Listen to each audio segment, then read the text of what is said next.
Well, hi there, Darin Garman here with Half a Billion Sold, and my monthly podcast this month has to do with the three skills that most brokers are going to need as we go through 2017 to be super successful.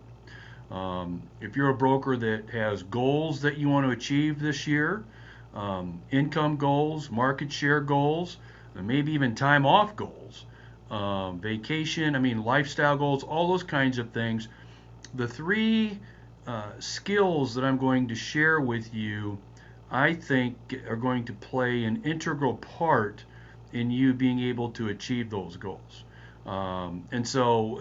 In terms of getting from where you are now to where you want to be with those goals and the goal setting that you're looking at, uh, these three skills I think are going to be key to get you there. Now, before I even start going over what these skills are, the thing that you need to keep in mind is they're not going to be what you think they're going to be. Um, Most of us brokers tend to fall into the conventional, institutional way of doing business when it comes to our own specific personal brokerage business. And in some cases, that's okay. But as the marketplace continues to become more competitive, it continues to be harder to be able to not only get listings, and not only to sell, not only to get customers, clients, prospects, etc. The kinds of skills that we're going to talk about are going to be very, very important, especially compared to what used to work. Okay. All right. So, having said that, let's go ahead and let's jump into the three skills that I think are just super important for you to be successful and to reach those goals for 2017. The first one is you're going to have to be a better specific marketer of your services. Okay. Now, before you say to yourself, which well, maybe you probably already did, well, gee, Darin, I know probably one of the things I need to do is be a better marketer. Oh, that's not any secret that's been revealed. And when you think about it in that way, you're correct. However, I'm talking about being a specific marketer. Okay? Specific marketer. And what I mean by that is specifically marketing and getting the message out to your specific targeted customers, clients, and prospects that you are the obvious choice that they need to be doing business with. Okay? I'm not talking about putting ads in publications, in business publications. I'm not talking about a website. I'm not talking about an ad maybe in a trade journal or maybe even still a newspaper. I'm talking about specific digging down marketing to your target audience, customers, clients, and prospects on a consistent basis and doing it more than what you thought you would have to. Okay? Look, in the day and time we live in now, people have so many choices, and there are so many marketing messages and sales messages and gee whiz choose us messages out there. Uh, the days of doing business with a client and thinking that now they're your client for the rest of their business lives, you are kidding yourself. That's never going to happen. Okay? The days of sending your client a birthday card once a year and that's your marketing. No, that's not going to work. The days of sending a Christmas card to your client once a year and thinking that that is going to do it. Those days are over. It's surprising how many brokers I work with and talk to that don't have any kind of marketing process or marketing calendar in place. And their marketing consists of maybe sending out a birthday card once a year, maybe a Christmas card, and heck, maybe a newsletter every once in a while. That's it. And then they wonder why they're not getting the consistent business and reaching those income goals, market share goals, lifestyle goals that they want. Because their customers, clients, and prospects are going somewhere else. Why? Because the other choice is doing a better job in convincing them that they are the obvious choice. So what do you have to do? It's actually pretty easy. You have to market to them more often and more specific than you thought. For example, I use a monthly newsletter. Okay, every single month, no matter what, my customers, clients, and prospects get that newsletter. Okay. If you are someone that does not have a newsletter, for example, or maybe you do, and you send one a couple times a year, once every quarter, no, not going to be enough. You got to do it every single month. Okay. The other thing I do, just as an example, every other month, in addition to my newsletter, my customers, clients, and prospects get another piece of information from me. Maybe it's an online seminar that I'm having regarding the property type I'm working on. Maybe it's an article out of a trade journal or newspaper that I thought they'd be interested in. And so, at the very least, my customers, clients, and prospects get 2 messages, 2 touches from me a month, at the very least. Most times it's 3, because I'm not even talking about what I do online in terms of email and those kinds of things. And so if you're someone that just sends out an e-newsletter once a month, and thinking that all of your clients actually open their email and read it, you're mistaken. If you are someone that just sends out an interesting article to your client base once a year, you're missing the boat. So you need to sit down and think about touching your customers, clients, and prospects a minimum of twice a month. How are you going to do it? What are you going to do in order to do that? And the bottom line with that is you need to do it consistently. Okay? Consistently, because the payoff on this is not the first month you do it, not the third month you do it. It's the 15th month that you've done it, and Bill, one of your former clients, or maybe a prospect, finally decides it's time for them to lease some space, buy a property, sell their office building, whatever.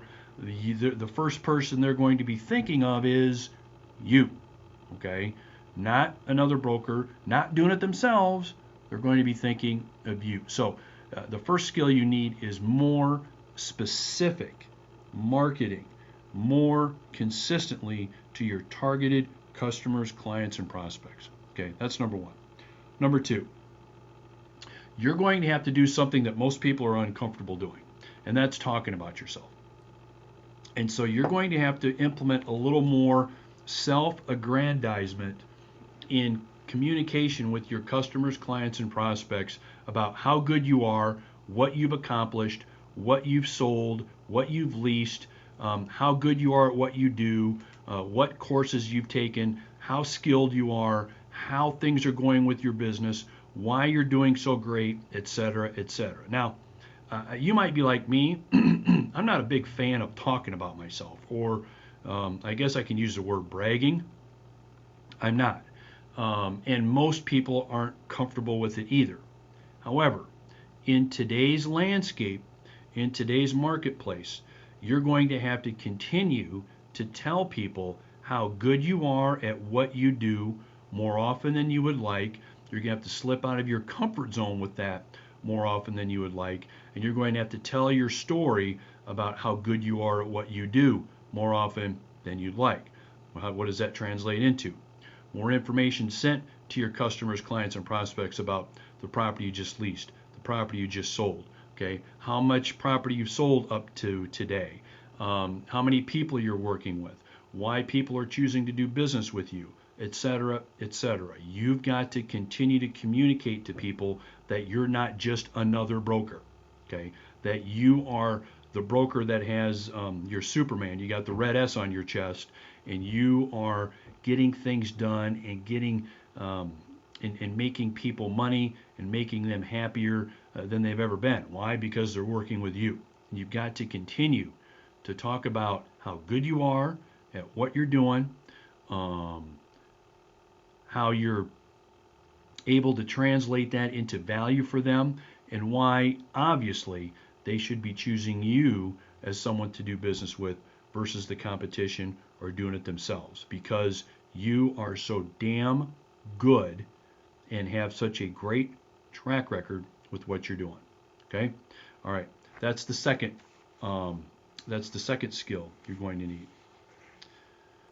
The third skill might be a little bit of a surprise to you. However, if you think about it, it's going to make a heck of a lot of sense, and it's something that most of us don't do, and if we do it, we do it very, very poorly. And that's asking for referrals.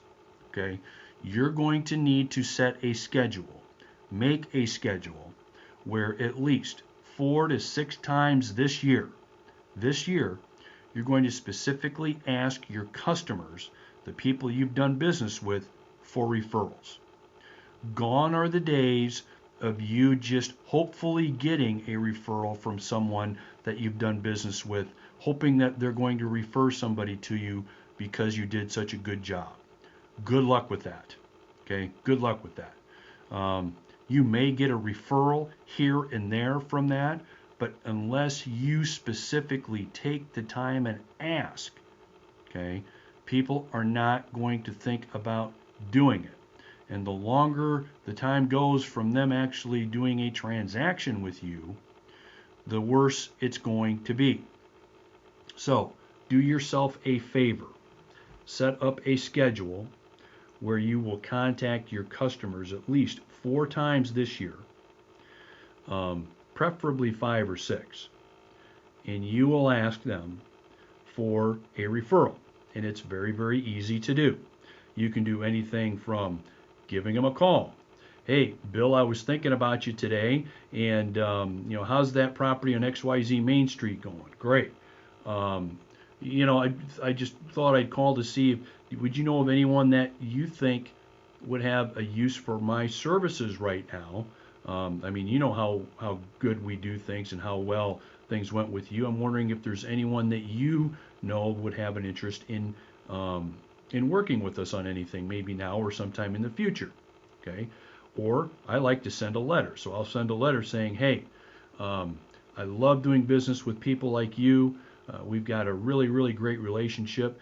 Do you know anyone else that you think could use our services that is as like-minded as you are that we can help out? Okay. So those are 2 quick examples. I do this 4 times a year, and guess what? Every time I do it, I get at least 1 referral. Okay, 1 referral every time I do it. Now, most of the time when you do this, most of your customers are going to say what? No, I don't. I can't think of anybody right now, but no. But here's what you've accomplished. You've now planted the seed again, haven't you? Okay, you've now planted the seed again. And so that's so critical, again, to keep that top of mind with them because of all the different choices that people have today. You've got to do that. And here's the other side benefit of this.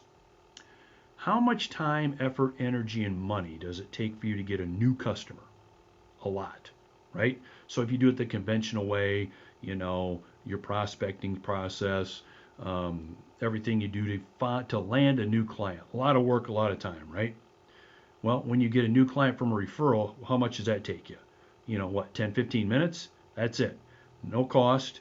You didn't have to, and plus they come highly recommended, don't they? Okay, so get yourself a schedule at least 4 times this year, preferably more. You're going to contact those customers and you're going to ask for a referral. Now, if you want any resources or information on what I specifically use, the tools that I use to do it, my templates, my calendars, those kinds of things, you can go ahead and go to GarminToolbox.com. That's GarminToolbox.com, and a lot of my resources are there that you can use that will help and take you a long way with a lot of what I'm covering today. Okay, so let's kind of do a full circle here. So the top 3 are specific marketing. More of that needs to be done, and more intentionally, you need to do specific marketing. Number 2, You're going to have to talk about yourself more self-aggrandizement, how good you are, what you've accomplished, what you plan on accomplishing, who your happy clients are, why they're happy with you. You're going to have to continue to get that message out on why you're so damn good that you are the obvious choice in the marketplace. Now is not the time to be humble. It is not the time to be humble and to be quiet about how good you are. And number 3, you got to get a referral system in place. Start asking. Don't just wait for the referrals. Don't just hope for referrals. Start asking, and you'll be surprised how much more business you'll get as a result of doing that. All right? Well, I hope you've gotten a lot out of the podcast for today. I think these 3 skills will be crucial for most brokers to reach their goals in 2017. And if you need more information, more resources, like I said, simply go to Garman Toolbox. That's www.garmantoolbox.com, or send me an email. I'd be happy to hear from you, and you've got my email address. All right. Have a great day. Have a great month. We'll talk to you later. See you.